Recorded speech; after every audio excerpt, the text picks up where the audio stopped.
Hey guys, what is up? It's Dusty here, and welcome back to another episode of the Daily Crypto News. And right now, we got ourselves a juicy update on the Ripple v SEC lawsuit. So I thought, you know what? Let's make a quick little update on that. So there's two specific files which just came out. One is Brad Garlinghouse filing his answer to the SEC's first amended complaint, and number two is Chris Larson filing his answer. There's actually another piece which we covered in another video. But due to the fact that this is like breaking news, I'm not so sure how I'm going to order these videos just quite yet. So it could be that you'll see that video after this one. I'm thinking so. Having said that, I'll quickly explain here. I've not been making too many videos recently because I've not been feeling too well. And as I told you all, this is not my job. I do this for fun. I like it a lot. So if I'm not really feeling it, I take a little bit of a break. And that's what we saw just now a little bit. Most likely, I'm back in town from right now on forward, baby. So don't worry about it, right? I got you guys with the swift crypto updates every single day.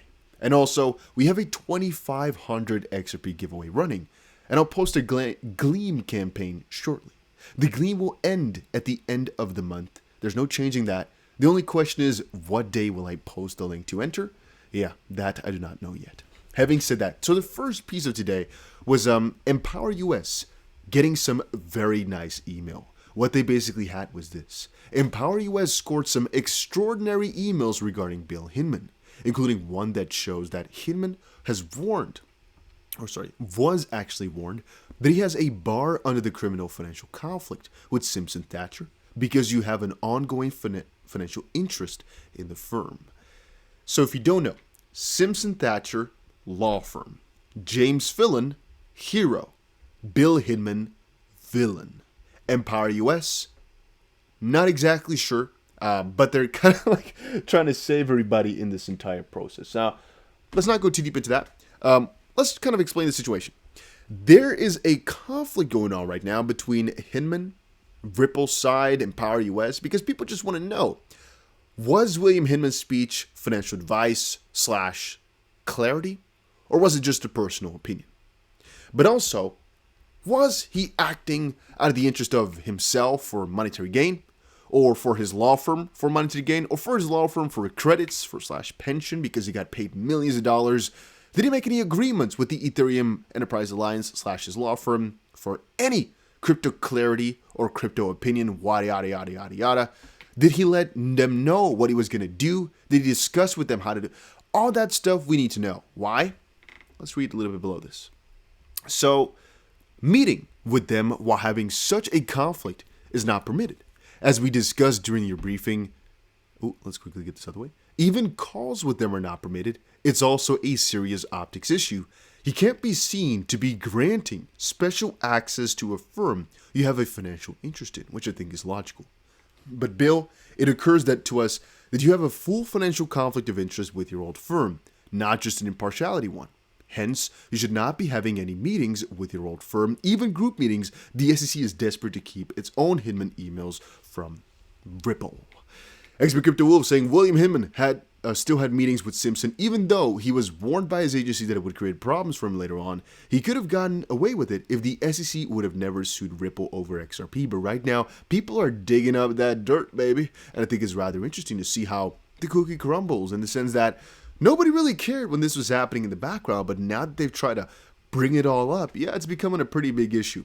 So Eleanor Tourette, I think, also had an interesting opinion on it. According to John Dean, government employees are prohibited from participating personally in matters where they have financial interest. According to these emails, it seems Hinman met with members of his old firm anyway, despite the SEC's ethics staffer warning. It would be a criminal financial conflict to do so. I've reached out to Mr. Hinman as well as the SEC for comment on this. I don't think they're going to get it, but indeed, either he is, again, let's quickly say here, this is purely, is it good? What? Let me see if this charging thing, it's charging, but it's not, why is it not charging? Just quickly making sure. Okay, not sure about that. I want to say, this is just purely my opinion, right? But either, I think this is a pretty stupid decision. Let's put it like that. Let's not insult him. It's a pretty stupid decision to do that if you've been warned, right? So either he thought it was invincible, like Crypto Wolf says here, or, let's not say it out loud, but let's think it in our heads. and thought it would never catch up to bite him. Too bad to him, he messed with the wrong company in the XP army. And man, if you think about it, we are digging like freaking hawks. Hawks don't dig. Well, let's pick something else. What? He's digging like an American badger, all right? To be specific, it's the American badger, which is the fastest digging animal. I didn't just type in best digger animal because I didn't know what perfect, words to put in. There we go. Now, so our document here is 103 pages long, and it reads just the first little sentence. Defendant Brad Garlinghouse, by and through his undersigned counsel, hereby answers and asserts defenses to plaintiff SEC's First Amendment complaint. Unless expressly admitted, all allegations set forth in the complaint are denied, which I think is interesting. And for Chris Larson, you can already guess it, of course, it's the same little story, and reserves his right to request dismissal of the complaint on any and all grounds. Unless expressly admitted, all allegations set forth in the complaint are denied. I've been checking through this for a little bit, but I'm not so sure exactly what I can fetch out of this for y'all. I cannot tell you if this is good or bad because these are really logical answers to all the allegations that the SEC people put up.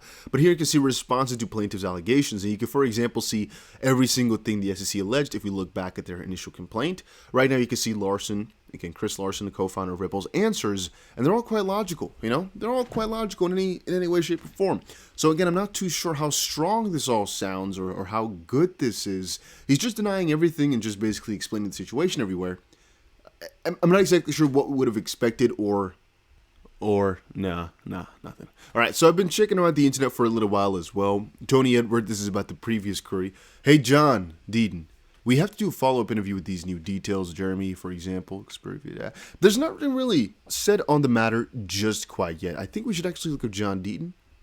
Okay, I've been checking him out as well. So he also had a couple of really interesting opinions. Again, John Deaton usually is one of my Wait a minute. Breaking. McDonald's and Walmart will accept Bitcoin as a form of payment via the Lightning Network. Okay, just wanted to quickly... I'm going to press the like button on that. I didn't know about that. So this is kind of cool to see. Trending is Hinman. Interesting as well. Very, very interesting. Very interesting. We must add Sullivan and Cromwell. Doesn't matter whether they technically signed as a member of the Ethereum Enterprise Alliance because they represented Lubin and Consensus and was working to help grow the EEA.